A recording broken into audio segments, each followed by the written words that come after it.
Hey, hi everyone. Hello. Welcome to another episode of VC TV, which is the Venture Capital TV from LATOKEN. So this is the platform where we connect investors like yourself with founders under one roof. So the whole idea of VC TV is to help the founders to get that much needed funding and to help them scale up, right? So this VC TV idea that was born in this year. I mean, obviously this was an idea, but finally this is a fully formed platform where we connect people. So we started this off in February 2020, and I've been moderating the show since March 2020 this year. Obviously, in light of pandemic, where we can't travel, we can't meet people, we can't close deals, we can't network. So because of all those obstacles, VCTV was born, and it's grown since then. The VCTV family, which consists of speakers like yourself, been very committed to the show.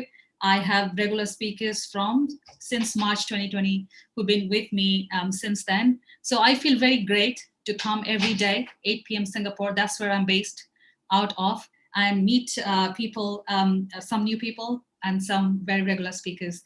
So over the months, I think I've sort of built a very good relationship with each one of you.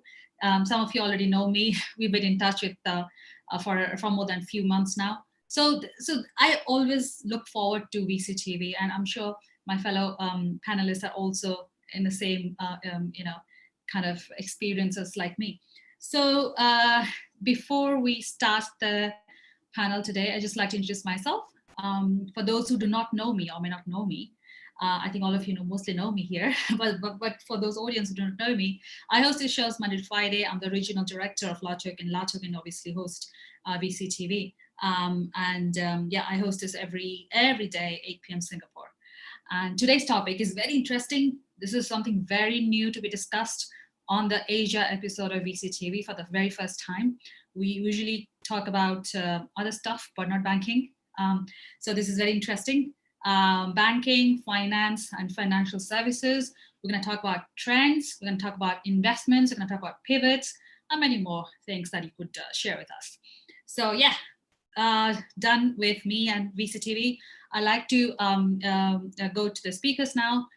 Please introduce yourself. I'm going to choose the order I see you guys on my lobby, on my Zoom lobby, not in any particular order. And please introduce yourself with a short, brief introduction. Then after introductions are done, I'm going to go over the questions. I see John first. Hi, John. Welcome to VCTV. Hi today. John, you're on mute. Hi, John Bellamini. Hey. I'm the chairman and founder of the Peak Alliance. We're currently a national bank in the US, and we're focused on the 180 million people that are underbanked. And I've been in finance and investing for 30 years, and in technology. Right, excellent. Thank you, and welcome back. Welcome. I think you've been on my panel once before, if I remember correctly. Welcome back, John. Yes. Thank you. Next, I see Anuj. Welcome back to VCTV. How are you doing, Anuj? Anuj, we can't hear you. Anuj, we can't hear you. Sorry, we can't hear you. Okay, while Anuj is fixing his microphone for Rishabh, I see next. See you next. Hi, welcome. Hey, I'm good, very good. How are you? Long time. I think you were on a break or something, because we didn't see you for almost like a week or so for the webinars, or you were taking some other webinars. Are you talking about the webinars with Terence? The Terence one? Yeah. Oh, no, he does it solo now. So he does it. He's a big boy now. I mean, experienced. So he does it on his own. So I stick to 8 p.m. glad to be see you again. So jumping to the quick introduction. Gary? I said he's a big boy now. That's something I used to tell my kid. Right. Yeah. Yeah, Rishabh, please. So, so I'm working with ONX, which is a family office based out of Dubai. We invest in early to growth stage companies We are a strategic investor. We invest our money, blood and sweat to help the ventures scale up their operations and provide them the necessary legal and regulatory compliances. Presently, we are working with an acceleration program called TD5, which is accelerating ventures from the decentralized finance space, which we'll be discussing definitely in this session. So yeah, that's a quick introduction about me. And thank you, Rishabh. Thank you. I really like the way you said blood and sweat. Thank you, and welcome back on VCTV. So next I have Gary. I see Gary. I haven't seen Anuj. I've lost him for some, I think, technical issue. Gary, next, over to you, please. Thank you. My name is Gary Fowler, and I'm the CEO and co-founder of GST, Get You Done Venture Studios. I'm a serial entrepreneur. I've done 16 companies, 2 unicorns. I love artificial intelligence, and recently, over the last couple of months, we started a global accelerator, and that accelerator is to really curate companies, taking them to Silicon Valley. So we wanted to curate and find the most incredible AI companies because, as we say, Sonny, AI is the new electricity, and it's infobesity is all around us. 62% of the data increases every year. There's about now 40 zettabytes. So there's a lot of data, and we want to solve that problem with incredible startups. So great to be here today. Excellent. And welcome back, Gary. We always love to have you on our shows. Thank you so much for that introduction. Anuj is back. Hi, Anuj. Hey, guys. I hope you can hear me now. Yes, we do. Sorry about the issue earlier. And hey, Gary, good to see you, mate. Happy Thanksgiving. Yeah, thank you. Good to see you, my friend. So introducing myself, startup founder. I've started 3 startups in the past over the last decade, presently working as the founder of Yellowsify Technologies and LATOKEN. Along with that, I'm working as an international partner at World Business Angel Forum, where we are working to promote global financial inclusivity and promote entrepreneurship across the world. Along with it, I'm working with iAngels in Israel on some angel investments, along with a family fund based out of Buffalo, New York. Wow, excellent. Thank you, Anuj, and welcome back on VCTV. Okay, so we've got another speaker. She's going to join us soon. So let me just go over the questions. It's a very interesting topic. I mean, obviously, banking has been there since I was born. Like, obviously, we all know banking. But let's talk about how it has changed over the years and what has happened in 2020, specifically this year, in the space of financial services and banking. I'm going to start with John. That's how I see it on my lobby. John, could you please start with your opening remarks about this topic as a whole? Thank you. Well, I can see where I think banking needs to change. There's over 13,000 fintechs out there, and that's great. But a lot of them are about how do I reduce costs and how do I increase the experience, but they really aren't helping the consumer increase their income, which is the bottom line measurement that I think that needs to count nowadays. That's where I think the future needs to go, and that's where I think banks are trying to get to. And they're starting to think about health. They're starting to think about opportunity, but they haven't automated it. And to Gary's point, AI is a big thing. And I think AI coming in and providing different levels of services that banks never offered before around health, around education, around access, they're really becoming the group, the anchor in the community that they used to be. If you look at the founding of Bank of America, for example, it used to be called Bank of Italy, and started the company by going into San Francisco after the earthquake with a garbage truck full of cash. And he walked in and he made handshake deals and he gave small loans to people to get them back on their feet. The banks have lost that. And that's where I think they need to go. And I think that's the future of banking, is that hyper-personalized, hyper-customized level of service. It's based upon the individual, not just based upon the stereotype or a statistic. That's my thoughts. All right. Okay. So yeah, we're going to go into more details after this opening remarks. Next, I see Rishabh. Hi, Rishabh. So opening remarks about this topic today. Sure. I mean, I don't think there could be a better time to discuss this topic, especially when we see that because of the pandemic, when all the physical branches around the world were closed and people couldn't access any of the financial services, there was a need to have a paradigm shift towards the digital access to these services. And that's where I think we all are today. We have seen how neobanks have grown tremendously in the past few months. We look at the numbers, we look at the amount raised, we look at how many startups have emerged in the new banking services. And then we look at the application of blockchain in these financial services to give access to those 1.7 billion unbanked and slash underbanked people around the world. So I think, I mean, there has been a great paradigm shift when we talk about the financial services. The space, some of these parameters is the access to these services. And yeah, I mean, we look at the startups that have emerged and the ideas that have come up. They're actually giving you the access, a one-click access, sitting in your homes with your mobile phone and accessing all those services. We look at the DeFi space. We look at the decentralized lending and borrowing, accessing your bank, accessing the loan amount just at a click. This is what a blockchain has done to these financial services that we can discuss in details. Sure. Thank you, Risha, for that opening remarks. Next, I see Anuj. Anuj, we can't still hear. I think we could hear your introduction, but can you speak again? Anuj, we cannot hear you. Maybe you can use your microphone. Call in. Why don't you call in? Yeah, give me one second, guys. We can hear you now. Oh, fantastic. I'm so sorry about this, man. I don't know, one of those days, I guess. Right. But yeah, to share my opening thoughts, we are talking about finance today, and it's one sector, it's one industry which has always been close to my heart. Banks, as I've always said, have been notorious in not upgrading their technologies. Rishabh and I were in a panel where I was saying that the last upgrades that banking system had in India was in 2004 when they upgraded to a computerized system, and that was pretty much it. The reason for that was because the banking community and the banking employees were hesitant to that change.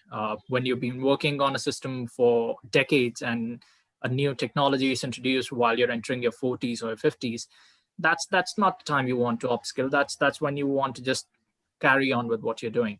So that's pretty much been the status quo for 15 years now, and this year is the landmark year where things are changing. This year's the landmark year where things are moving forward into a different direction, where new technologies coming in, new area of opportunities are showing up.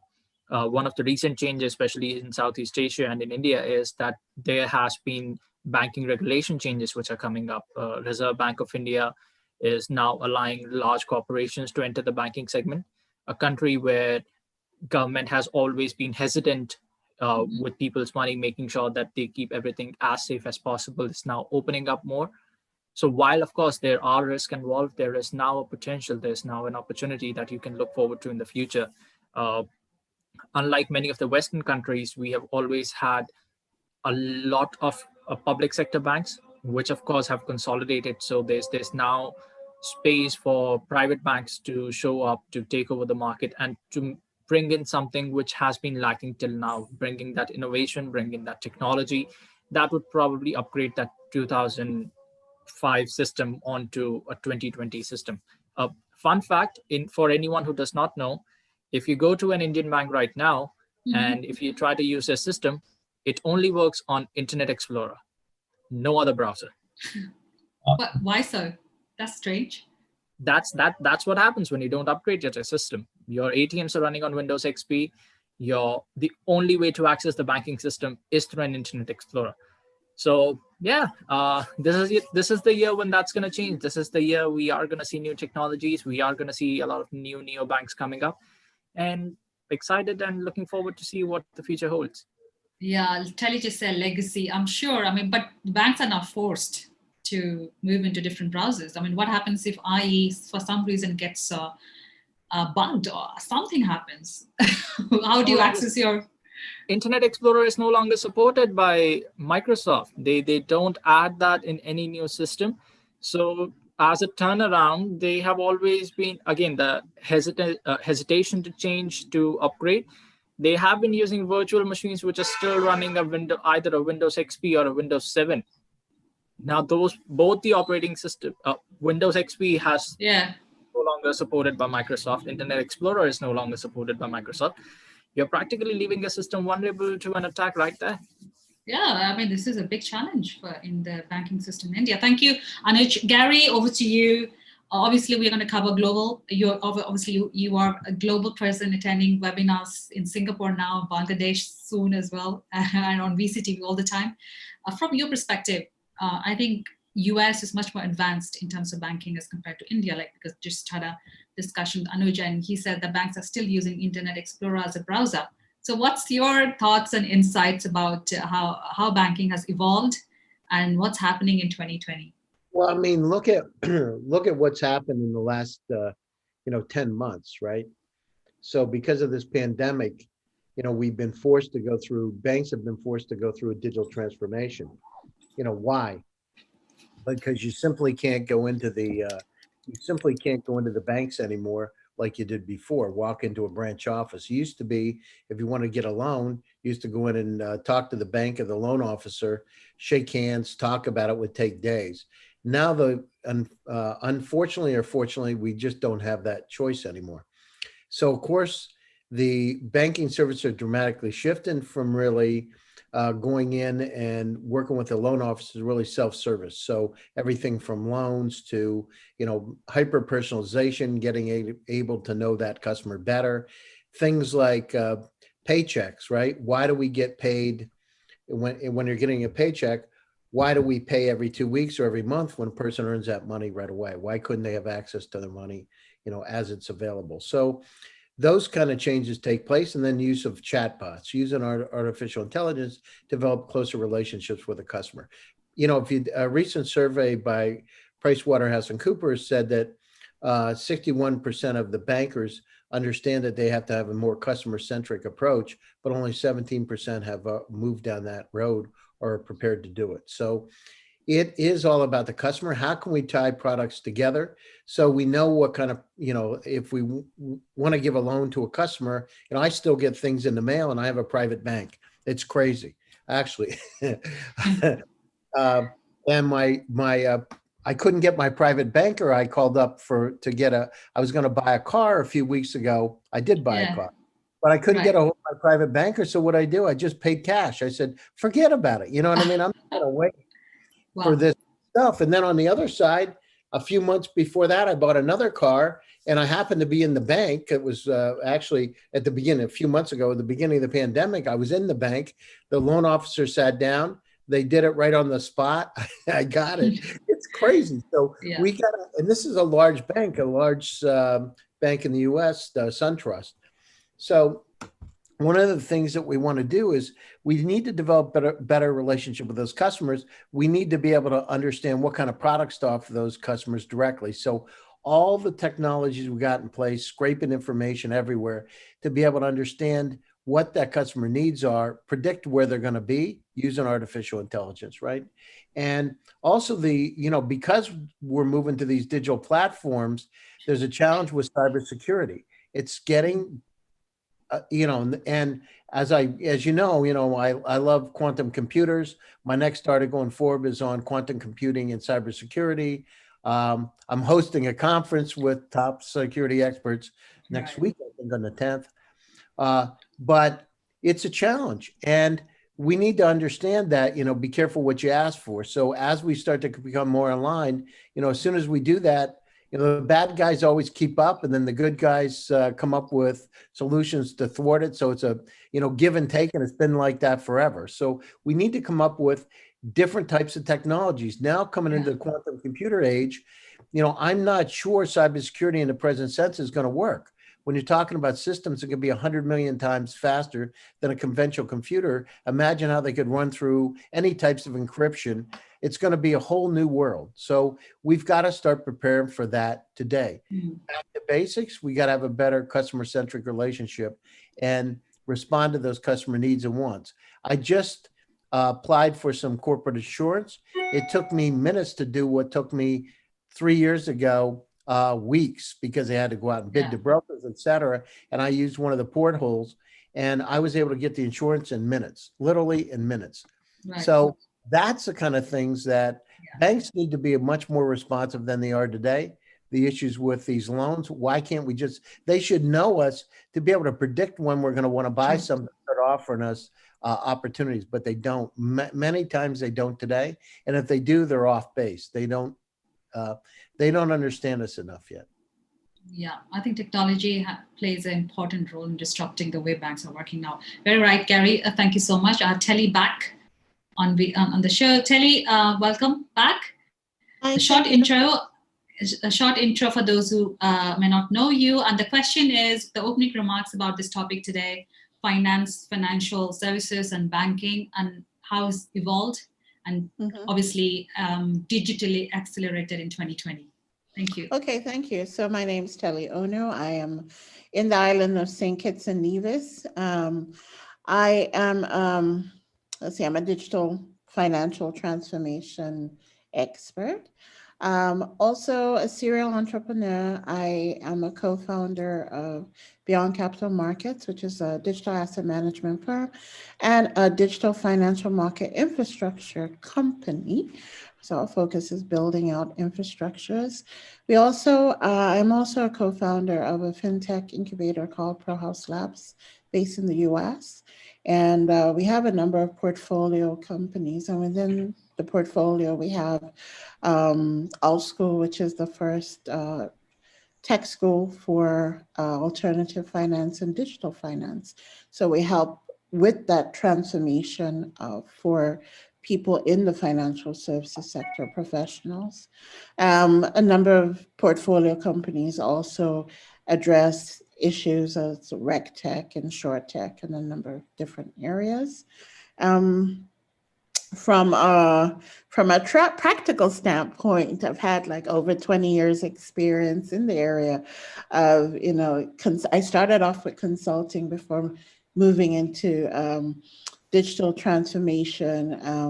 My background is also in electronic governance. So this is something I've been observing over the last couple of years, the fact that digital has literally been transforming the financial services sector. And I've worked in different countries. So in my region, in Africa, and then also a glimpse of what's happening in the West as well. And I can tell you it's really, really different. In our landscape in the Caribbean, something that's quite interesting, I was listening to Anuj, and Anuj was kind of reflecting on the India experience, and I could tell you it's pretty similar, where you have a lot of the traditional banks really have legacy systems. And I could tell you it's like, it's their core banking solutions. When you're talking about banks, their core banking solutions are so ancient and antiquated but the fact of the matter is they've invested so much money in these systems. It's like mind-boggling. And when you now look at it within our context, you're looking at small island states. And if in each small island states you have so many different little banks, you can imagine this is not like the US or California where you have one bank that has like a population of 3-4 million. You're talking about, say, for example, I'm in St. Kitts. One bank here we're looking at a population of 55,000, right? And even if they have a regional spread, right? One of the issues with that regional spread is it might be the same brand, it might be under the same umbrella, but then they have to also adhere to laws that are different in each country. So it adds to that level of complexity. So for banks to literally transform, it's either they just walk away from their legacy systems and just create a challenger bank or, a neobank, so to speak. And that transition would require a level of radicalism and a new type of mindset. So they're restricted by their technologies. They're restricted by their business models. It's an old age 18th century business model. I make money through interest. I make money through using my deposits and interest. It doesn't move, it doesn't change. And then the fact of the matter, those banks that are not necessarily innovative, right? They would then try and generate non-interest income by fees. That is just lazy. So they themselves lack that whole business model ideation and transformation mechanisms within their framework.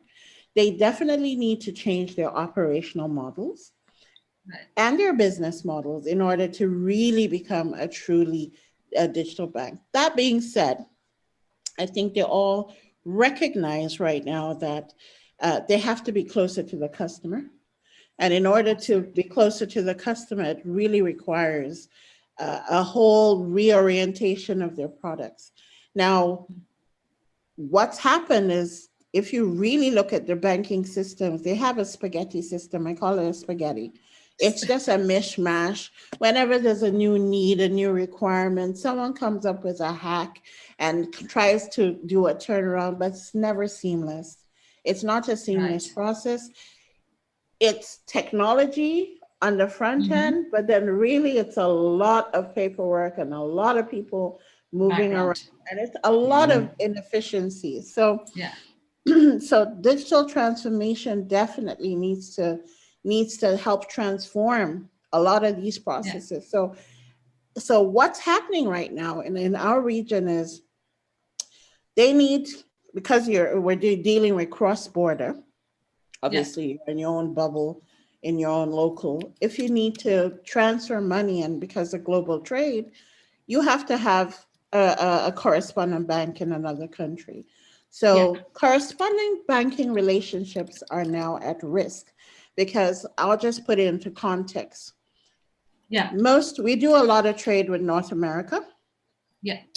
And because of that, obviously we need to have lots of correspondent banks. If you're sending me money from Singapore, it needs to connect through maybe your bank's correspondent, say in the UK, and then maybe it goes to the US before it comes to me. It's this whole cross-border transfer that is just horrible. They're using SWIFT, and I know SWIFT has been upgrading, but it's not to the point where you can actually facilitate these relationships. So one of the challenges now is the banks in North America have started deepening and investing heavily in automation, to the point where they've really embraced RegTech, and everything around compliance and monitoring those accounts are all based on RegTech. In our region, our banks still, their compliance models still are heavily focused on people. Doing different things, checking different things, and it's not 100% automated. The automation is just by maybe filling in some forms, but they're not using necessarily AI or any of those lovely technologies to actually do the analysis for them and churn out a report.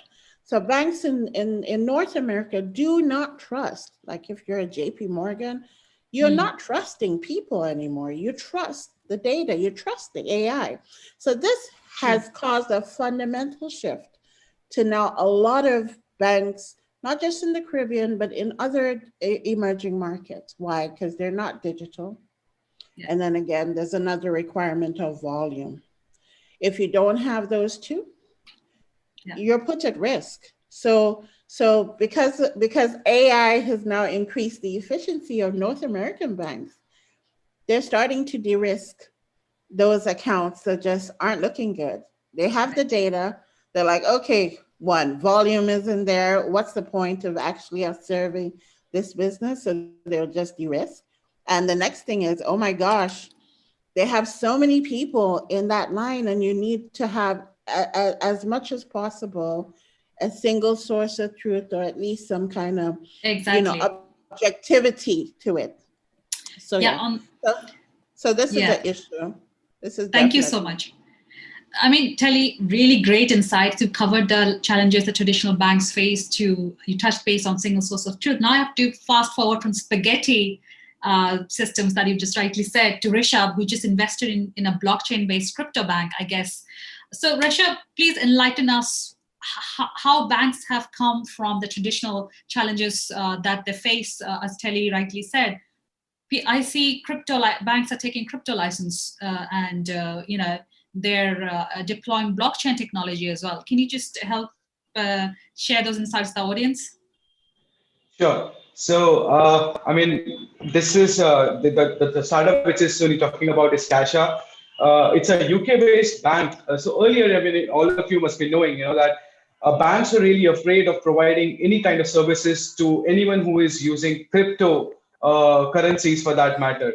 And all these blockchain projects that were actually revolutionizing the way the world looks at the financial services or be it any services. So they were not getting the banking services. And that's where Kasha came in. In 2018, they started providing these services. They started collaborate. They collaborated with some banks based out of US and UK, which were through which they're providing them the license to use financial services. So now what they're doing essentially is they're helping these blockchain projects to get access to use the financial services by the banks, use the banking services, providing salaries to their employees, receiving funds and receiving the fundings that they are raising. So this was not possible earlier. It was a heavily regulated and compliant process. But Kasha as a neobank made this possible. And since it is a UK-based bank, they started expanding their operations to India, and that's where we invested in them to help them scaling up their operations in India as a neobank. And then one of the important parameters, which some of you might be knowing and some of you might not be knowing, is that it is the first neobank in the world which is providing crypto exchange. Let's say, changing a fiat to crypto in physical branches of the bank. So they'll be having the operation will start from December 2020, and very soon they'll have 100 physical branches in India where a person can go using the fiat, they can get their crypto in their accounts, in their wallets. And they're working on the regulatory part for that. They're working on that whole compliance part of that. And very soon this is going to happen. When this happens, all of us can imagine the kind of adoption we are talking about. We're taking crypto to the streets, and that too for the second most populous country of the world, right? So this is the kind of adoption we are talking about. And that being said, I think if you talk about other banks, I'm sure, for as far as cryptocurrencies are concerned, a lot of banks have, inhibitions talking about that, but still they are using blockchain in their financial services. For example, let's talk about trade finance. 80 to 90% of the international transfer trades that happens through imports and exports, that compiles the ongoing trade that's happening between the countries. That is the trade finance. It is a major component. It's a major proportion of the exchange happening between the two countries. And we all know how difficult it becomes when we talk. It involves a lot of physical documents. It involves a lot of verification, then security. And there are so many startups like Simplify for that matter. I think you should all check this out, this startup called Simplify, which is actually making trade finance easy and accessible using blockchain. And the whole process of physical verification of the documents, then worrying about the data security, worrying about, if even a small error can cost billions and billions to that either party, to the counterparties, and there is so much counterparty risk involved when we're talking about trade finance. But then instant settlement, then instant verification of the data. This is what blockchain is doing. We talk about credit scoring. Credit scoring, I was just talking to a person who do not have banking access. He's a person from a remote area of my country, and I was talking to him while on my journey to the villages, and I asked him, why don't you take a loan and expand your business? He said, whenever I go to a bank, I cannot access that because they say that I don't have a credit history. And if a person does not have a credit history, the traditional banking is so afraid of providing them a credit score. They do not have that algorithm. And Gary can really put his inputs in this when we talk about using AI to assess a credit score of a person who do not have a proper banking access. And a startup called Colandi, which is based out of London, I'm not sure, but yeah, they are working on this model. They have built a credit scoring model on blockchain, on the top of blockchain, where they're assessing social media parameters, they're assessing the payment history, even a small payment history, they're assessing their telecom bills, electricity bills, and so many other parameters, which all of these traditional credit scoring models do not even talk about. And then they are providing, and one of our state in India, I was talking about this yesterday as well, one of our state in India called Telangana, that actually collaborated with this startup called Colandi to provide credit scoring to these poor people or, these unbanked people. Right. So that's where blockchain has revolutionized the whole way of looking at the financial services. Great. Thank you, Rishabh. We moved very fast forward from Telly to Rishabh talking about crypto and blockchain. Fantastic. Banks have definitely come a long way. John, I would like to just specifically focus about how the digital-only banks, the neobanks, the challenger banks, are they going to be a threat to the traditional banks, or they're already a threat, as per you? Well, let me just give a little more context about my background. So 2015, I was working at KPMG running the intelligent automation practice in finance, which included blockchain, and all the things we talk about today is new. They've actually been around for a while. And the concept of digital transformation has been around for a long time too, at least here in the US. I know in other countries it hasn't. And so I encourage us to think about this is an adoption thing versus this is all an innovation. I mean, a lot of it is existing technology that needs to be applied correctly. Process automation has been around since, I don't know, 1997. AI has been around for a long time. So I want to encourage us when we think about digital banks, think about them as a new way to service a customer that maybe other banks have not invested. And I encourage us, as we're building digital banks, not to come across as this is something new and it's risky, because that I think it's what gets digital banks in trouble with the regulators. And yesterday I was speaking to the Federal Reserve in the US, speaking to the person in charge of community reinvestment. And it was interesting to hear their perspective about digital banks. And they're starting to embrace it. And they have in San Francisco, for example, if you're trying to work in the US, I do encourage you to reach out to the regulators because they are trying to get there.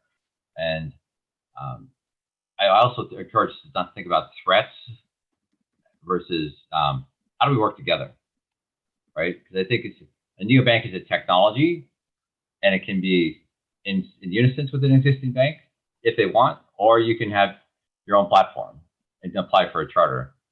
So some of my thoughts on the digital banking side. And when I worked at KPMG, I launched a bank. I was part of the team that launched Marcus Bank, which is Goldman Sachs' online bank.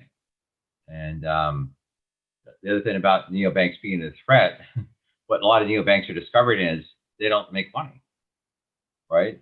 And a lot of that, they're figuring out their business model, which is great. And the other challenge that neobanks have is trust.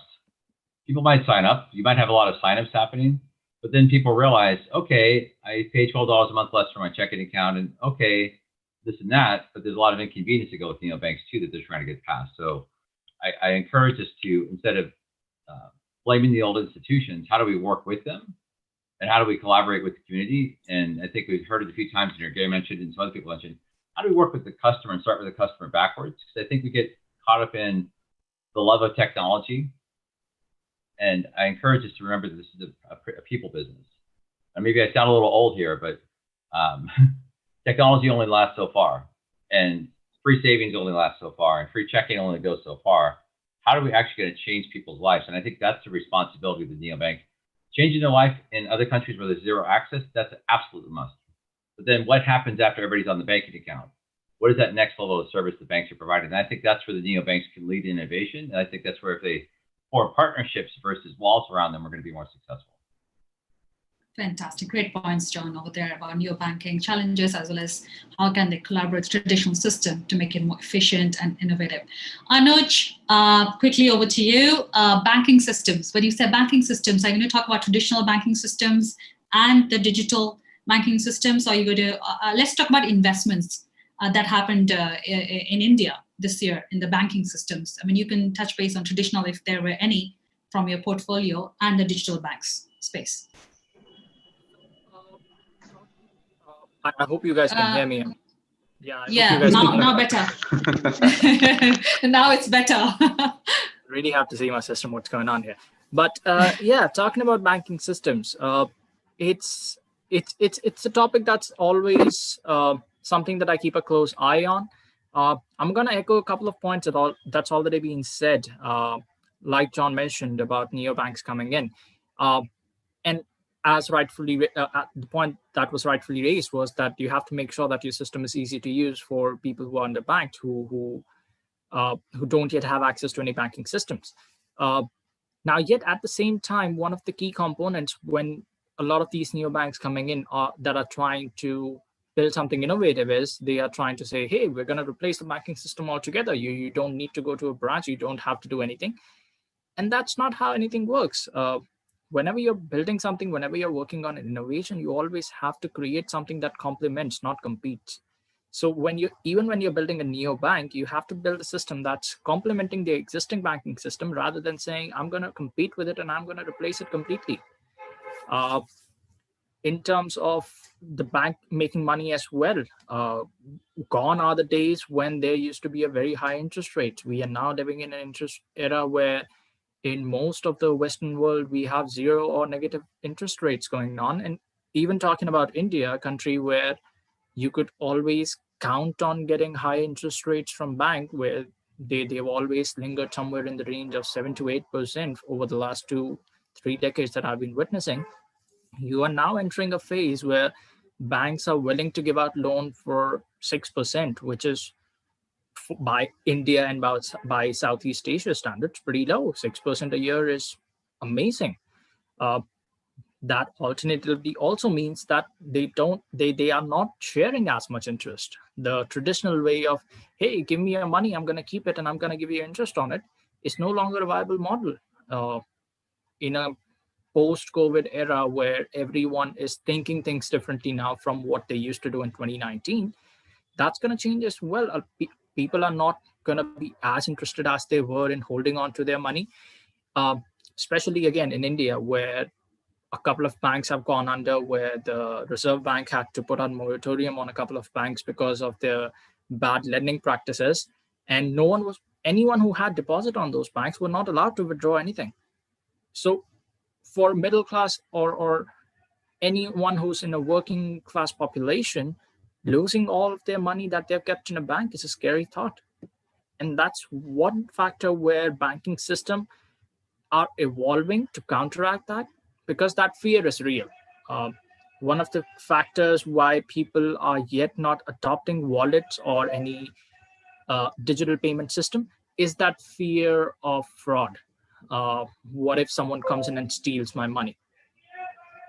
And when you are in a digital environment, while in every other system you can say it's a feature and not a bug, you can't say that in a bank. You can't say that when it's someone's money. When I'm walking on the street, someone comes up to me and mugs me with a knife in their hand.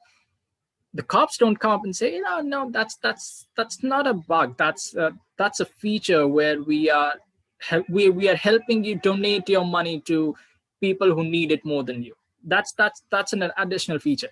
That doesn't work in the banks as well. When I am keeping my money in my account, I don't want anyone coming in who has better knowledge to a computer system than a $1 billion bank and then just takes everything away from me. So that system change is where a key focus has to be. Of course, while doing that, you always have to make sure that the system remains as easy as well. So the UI and UX part has to go hand in hand with the security aspect of it. And taking something that Gary said, AI has to change the banking system as well, the hyper-personalization.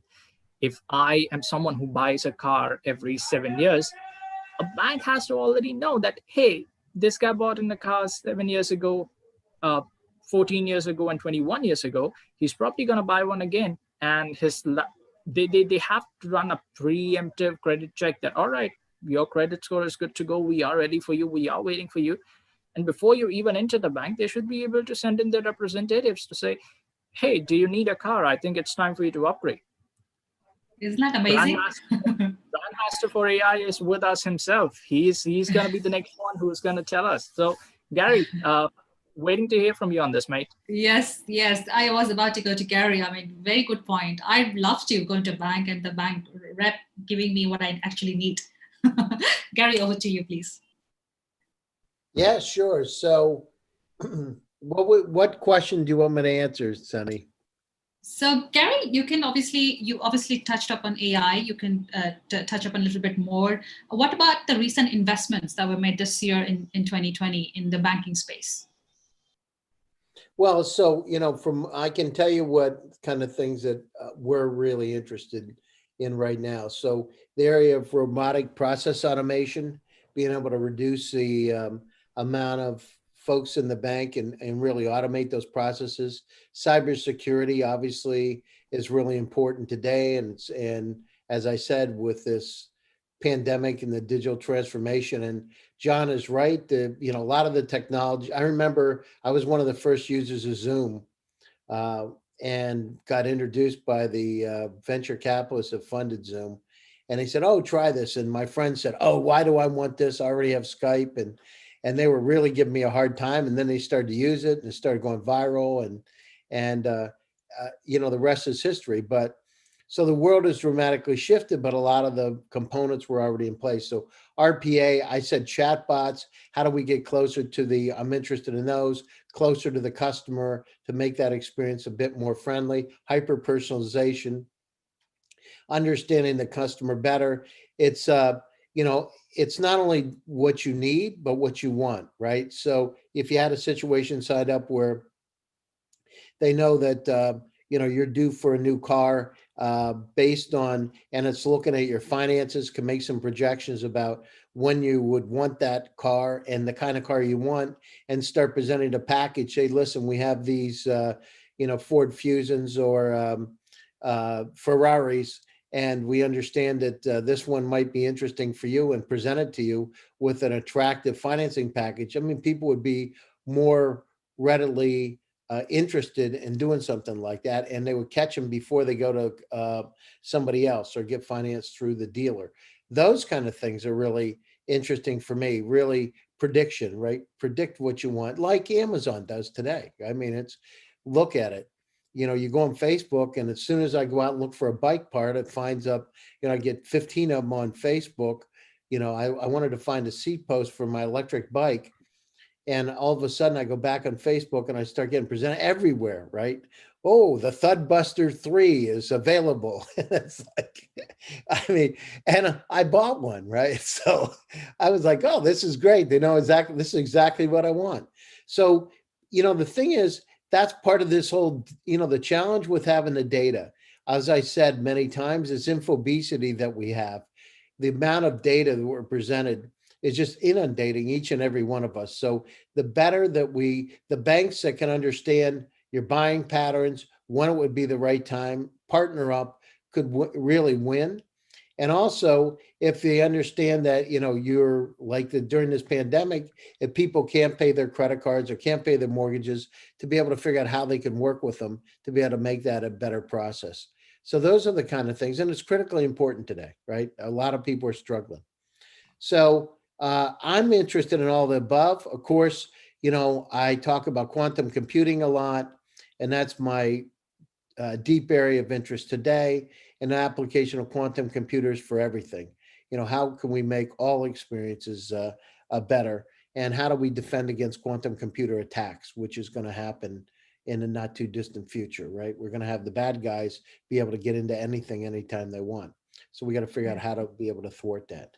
But anyhow, that's what I'm interested in. I'm interested in anything AI, and especially unsupervised AI, ladder networks, VAE, startups that have revenue are much more interesting, because it shows to me they have product market fit. So if startups out there, let me know. I would love it. And cybersecurity companies, really interested in those too. So I mean, it's all hot. And the thing is, these apply to, every part of the economy, this new, this revised digital economy, digital transformation.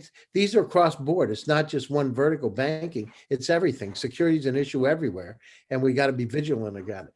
Getting close to the customer and hyper personalization is everywhere, right? Yeah, sure.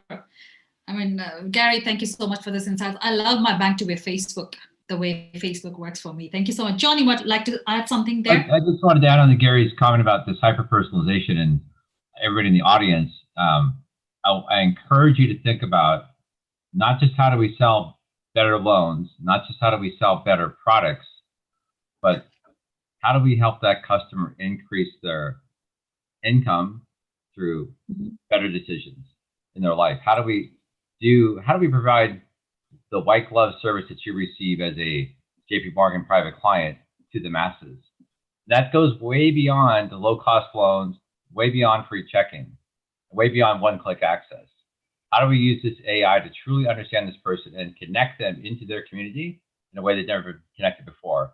and provide services that banks have not even thought about yet, that really drive value to the customer and create value for the customer versus extracting value. That's what I think the benefit of AI will be, and that's where I'm focused. And that, yes, chatbots, process automation, again, these are technologies, but if they're just there to save cost and increase efficiency for both the customer and the bank, that's not a win. That's a small win. That's a step. And access is great, but access to what? I think banks have to become the center of trust like they used to be and provide access to all types of services, not just banking products. Interesting, very interesting, John. Thank you so much for sharing those insights.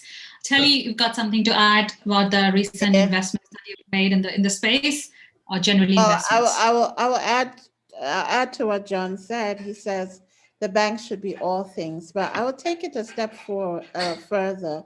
What if the bank is just one cog in the wheel, and it could be another entity that could be all things?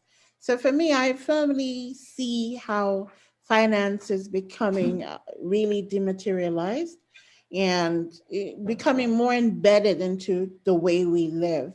It's going to be very difficult for the bank to be all things. What I see the bank being is really an infrastructure at the end of the day that everyone should be able to plug and play. So I see what John is saying, but my vision of what a future bank is, it's really on the back end, back office. We should be connecting with APIs and, widgets to be able to drag and drop things into our own models. I mean, just think of it. Look at Shopify, Shopify is e-commerce. Now they're adding additional things, financial products that are innovative, but all part of that shopping experience. And because at the end of the day, finance covers everything, the way we live, the way we eat, everything needs a transaction, right?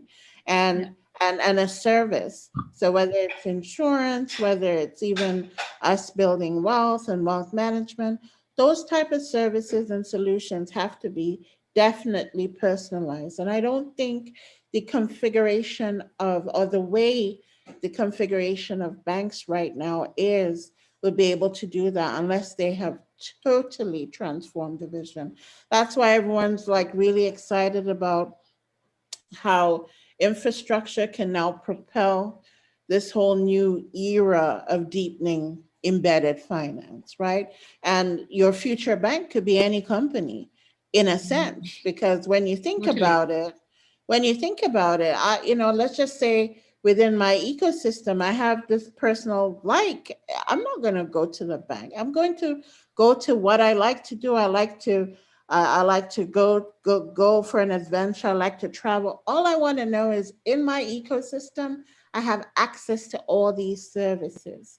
That being said, no, the bank isn't going to disappear. And of course, within different contexts, you have to contextualize it, obviously.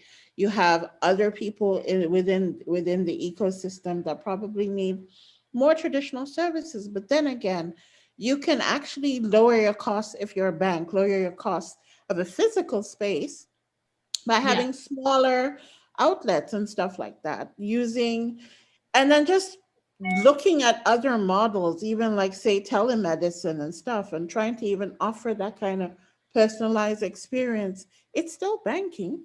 It still provides, even like Zoom, it still provides you with a face-to-face, you need to see someone, but the transaction can be done. So yeah, the bank definitely, for me, the bank of the future is definitely going to be infrastructure focused. To some extent, you will still have some smaller outlets, but totally transformed. So I agree with him in that. That's really the context. The other area that I'm excited about and interested in is this merging and blending with blockchain technologies and coming up with new products. Cross-border transactions is critical. And banks have never ever been in the space of payments. It's cross-border. So they have to partner or create like networks and leverage these new rails in order to facilitate. So I see banks issuing stable coins. and stuff like Mm. that in order to be able to Yeah. facilitate the seamless transfer. I see them entering into strategic alliances and kind of consolidating based on these type of synergies across. I see them merging with even non-banks to do a number of things. It's really an exciting space to be in, and I think those that are able to kind of merge both these new models and infrastructure along with leveraging these new currencies are actually going to have a win-win down the line. And then lastly, I'm interested in, like Gary said, cybersecurity is a huge area. So anything to do with threat intelligence, threat monitoring, using AI for that. Digital custody is also a big one because you got to secure these new assets that are being created. So yeah, digital custody would be my big thing. And then lastly, banks just need to invest in the whole digital transformation holistically and understand how to manage digital transformation now versus before is different. You have to understand digital finance completely with all these sets of technologies. Thank you, Tilly. Thanks very much. I really agree. I mean, stable coins, we've seen JP Morgan coin as well. Okay, conscious of the time, I'd like to take some closing remarks. I will start with John. What's the closing remarks for the session? I challenge everybody on this call and everybody listening to think about their customer first and think about how you measure your success. I measure my success on, has my customer's life improved? Mm-hmm. And I measure that in two ways. Has their income improved because of their relationship with me? Has their health improved? And has their status in the market improved? Period. That's how I measure my success. Wow. Very good points. Income and health. Thank you so much, John. Rishabh, your closing remarks for the session, please. Thank you. I mean, yeah, a lot of points have been mentioned in that session itself about how we look at the banking services being transformed. And yeah, surely the pandemic has, accelerated this whole digital paradigm shift that we have observed, and we'll keep on observing this. And this is going to grow more and more from here. Insurances will come on blockchain, will become totally digitalized. We see, I mean, for as a matter of fact, cybersecurity that is actually been transformed using blockchain, and all the other financial services like lending, borrowing, and all of them are coming on blockchain. And they're changing the way we look at the world and we look at the banks. So it's just a matter of time that the status quo will change very soon, and we'll see how the problems that were causing or preventing the people to access these services are being now solved gradually with different protocols coming up. Remittances has been done. I mean, from a lot of 4 to 5 days to just a matter of few seconds. Now the cross-border transactions can be done. Now let's move on to the next step. Let understand the customer, understand the pain points. And to all those who are watching today, and to all those ventures who are watching today, I mean, a lot of entrepreneurs will be watching this for today. I mean, surely VCTV has made that kind of an impact. We are aggressively investing into application of blockchain into the financial industry. And as a matter of fact, the next week, Dubai will be having the world's first online demo day for the DeFi startups. If you would like to have pitch ideas to us and to get the funds or any other necessary assistance for acceleration services, I mean, you can surely connect to me, or reach out to me on LinkedIn, and you can find me if you want to, and we'll be happy to have a look. Thank you. Thank you, Rishabh, and they can also find you on VCTV. Yeah. Thank you for that closing remarks. Next, I have Anuj. I hope we can hear you. Anuj, your closing remarks for the session. No, we can't hear you. Okay, can you try again? Yes, we can hear you. Is it working now? I hope it's working now. Yeah, it does. Perfect. So yeah, sharing my closing remarks. Things are changing. The pandemic is a time machine. It's taken us from 2019, sent us decades ahead, where technology adoption has happened at a pace that we could have never imagined. It's about time that things were upgraded, things were updated. And it's about time that new innovative companies came up. The era of monolith working as the pillars of the society is no longer there. We are entering a gig economy phase, so there's going to be a lot of neobanks that are coming up, a lot of large corporations working as banks, and we are excited to work with all of them. If anyone's working on anything innovative where they are keeping the customer first, we want to hear about it. So if there's a fintech company out there who wants to reach out to us, reach out to me on LinkedIn, Anuj, or you can drop me a message on Twitter. That's at Anuj, or you can just email me, anuj@yellowsapphiretech.com. We would love to hear more from you. Excellent. Startups, there you go. Thank you, Anuj. Next, I move to Gary. Gary, your closing remarks for the session, please. Yeah, so hyper-personalization and a customer-centric approach is key. This digital transformation has moved us forward quickly. I mean, about a year ago, McKinsey said 92% of the companies were looking at digital transformation over the next 10 years. Well, that had to happen very quickly. So that's encouraging, some good things. Anyhow, you can reach me, Gary Fowler, on LinkedIn. You can reach me on Twitter, Gary Fowler, or send me an email, gary@gsdvs.com. Interesting startups, contact me, VCs, fellow VCs, contact me. We love AI. We curate unicorns. We are unicorn breeders. Great. Thank you so much. And entrepreneurs and founders who just want to reach out to Telly, Gary, John, Rishabh, Anuj, they've just, Telly, would you like to say, sorry, I just forgot, like, where can they find you if they want to reach out to you? Sure, you can reach out to me on LinkedIn under TV ONU, ONU. On Twitter, I'm TEVAL. You can reach me on VCTV. You could also check out our new school, which is Alt School, ALTS.SCHOOL.co. And connect with me. I'm interested in hearing all about what you're doing, especially if you're in the area of cybersecurity and digital custody. We're very, very interested in this space. And and if you're in banking, digital transformation, we've done it, we're doing it, and we can help. Fantastic, Telly. Thank you. Entrepreneurs, there you go. John, yes, please go ahead. Yeah, yes, you please. You can reach me at John and my last name, Bellamini, BELLUOMINI, on LinkedIn. And then my email is John, JOHN, @center, spelled the American way, the number 4, greatergood.com. And I look forward to speaking with you. Thank you. Fantastic. So there you go, startups and founders and entrepreneurs who are looking for connecting with real investors and planning to get some ideas about your innovative ideas about your startups, or you know who to contact and where to contact. Thank you so much. And for other investors, yes, Gary. Can I say one thing before we're gone, because it's important? Sure. Next week on the 10th, I'm helping missing and exploited children, and I'm using the technology in one of my companies to be able to help. I'm working with the district attorney in New York, the CEO of Missing and Exploited Children, a diplomat from the Department of State, 4-time White House employee, and also Homeland Security. And our idea is to bring children home.